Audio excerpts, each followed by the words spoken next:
Your topic is English. Okay, my topic is English. Okay. क्या बोलूं? Yeah. English is very important for everyone. And I'm sure that it happens with you also. तो इस problem को हटाने के लिए आज मैं आपके लिए एक टेक्निक, एक मंत्र लेके आई हूँ, and that is called fillers. Fillers means जो हमने किया उस को फिल करने के लिए कुछ words. For example, well, I would like to say, as far as this topic is concerned, इसका हिंदी में मतलब है जहां तक इस टॉपिक का संबंध है. It's quite interesting topic. As I told you earlier, जैसा कि मैंने आपको पहले बताया, these are the fillers. Even you can make your own. आप अपनी भी कुछ फिलर्स बना सकते हैं. फिलर्स का मतलब होता है कि आपने कुछ समय ले लिया है आगे सोचने के लिए.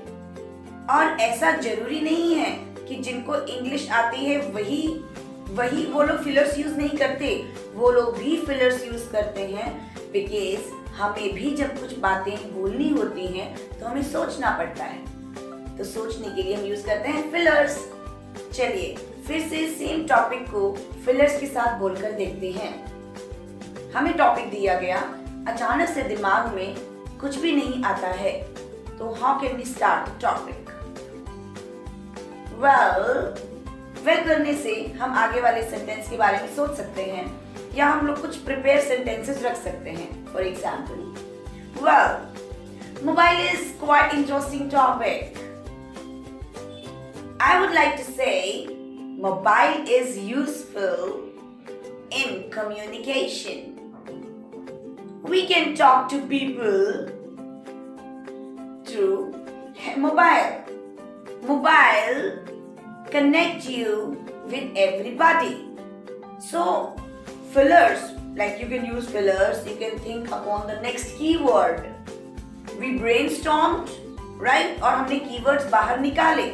और जब कीवर्ड्स बाहर निकाले तो एक कीवर्ड से दूसरे कीवर्ड पे पहुंचने के लिए हम यूज कर सकते हैं इन फिलर्स को, as far as this topic is concerned, right? So in this way we can deliver a speech on the topic, or it will help you to be confident.